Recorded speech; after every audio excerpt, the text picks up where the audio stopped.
Right. Yimi lo mfana ngelila ngalaphana nje abantu asebekhulule sisukela kwenye indawo lapho esichaya khona ama-peace job. Asisadinwanga. Masikambanyana nje umfana uthi hayi bhuti asikhole singene ezitolo zakukhali lapho khona okunye okwenzakalayo ngithile mnami. Ukhipha amasentinyana uthi hayi lapha bengicabanga ukuthi sibambe kwibhodlelanyana nje njengoba abantu ade bevela sebenza sikhipha ngamadinonyana ngithi mfana kambe ngakuqinisile singene ezitolo masingene ezitolo. Na umfana usukela le bhodlela ezigezi ngithi ihlone zinchaphela nami bengiqamba leli ezitambo ntambi hey kanti asabuzake la ngene masihlala phansi nje sidesha hafu ngithi hayi kumfana mfana asitshintshe sikhambe siyesebenzela phambili siyenathela le.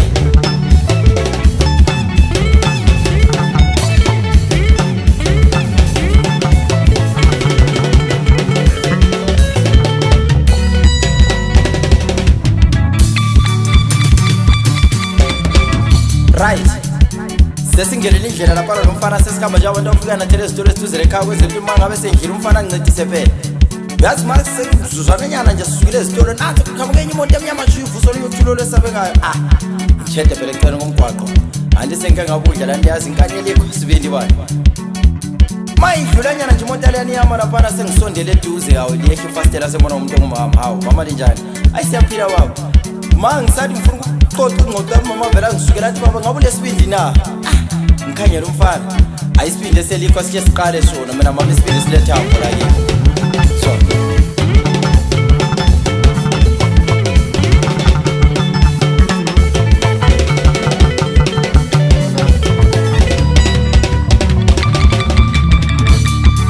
man qeda ukuthi lesibindi nazo siletha umama uthi ayingena nemoteni ngena emotheni mina lo mfana uma mahlayisise ngesinye isivuvu abantu bayethi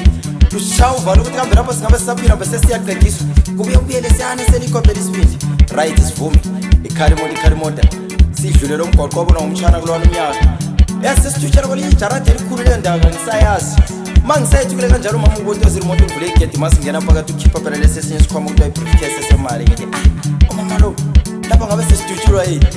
masayethukile kanjalo ukukhala ingoma emoteni ngithola umfana unqebuza ikhanda vele ecalaceleni right isibindi kimi eselikwa D umama evule ngithola kugcwele imali 100 isaphezulu kuphela ethi right abantu abami mina into emfuku yenza la nje bathele lesibindi ngibulela umkami ufuna ukuthi simkhiphe ngaphansi kombheda la nje ngifike khona abantu abangakabuyi siyamlahla le ngiyalinika yonke imali elifuna mina emalini yimi phambili endlini phakathi umfana ulandele emuva umama ngiyokucela masifika lapha nasembuzi ukuthi iphi indlu yona leyo mphamba ngena abantu bayimayinti ngaphansi kombheda ngithola umuntu ayokhona ufaka phakathi koplastic elimnyama donsi phepha donsele egcekeni sihambisana nomfana sesibona imali sitshintsha emoteni sifake ebhuthini umuntu masifaka umuntu ebhuthini kubuye ukuthi valo nte ukuthi kambe lapha sesiyayicala kuzothi umuntu obule yithi hayi eselekho isibindi qala phansi mina zona mfana fuqela ngaleyo lezo sivale ibhuthi masifala umama usitshengisa ibriefcase yesibili zwana sesingena ngemotweni wechaya umama sesiphuma sikhanyela le empumalanga sesikhamba kenye i-dust road esabisayile ezihlahla ezinye eziguru kakhulu izingwenya nazo zingatholakala balapho hey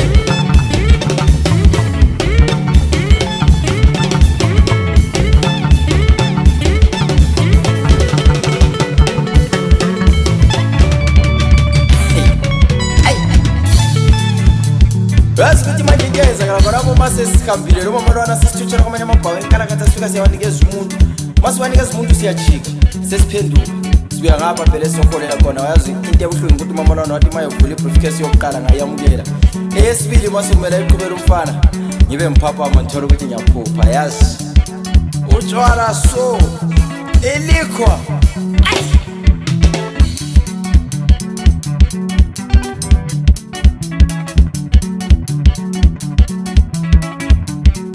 yemajita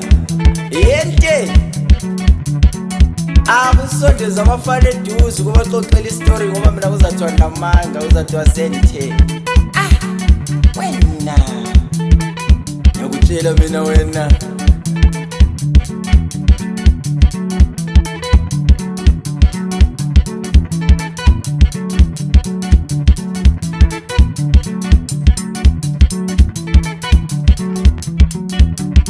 right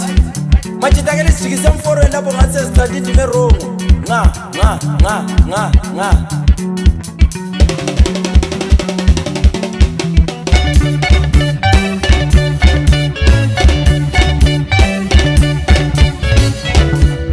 yemtala ka tinkane ngake tshwaleni yami kati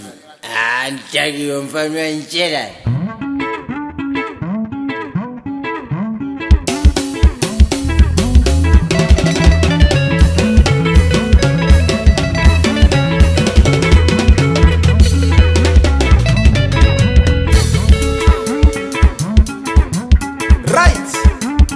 Yetien, Babati, Pike, Amfaselu, so.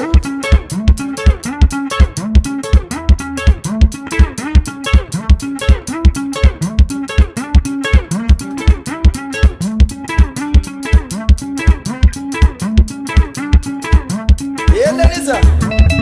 Yeroni, Opala Yanga, the first way.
Nalilanga lichona kota ila la pambati we.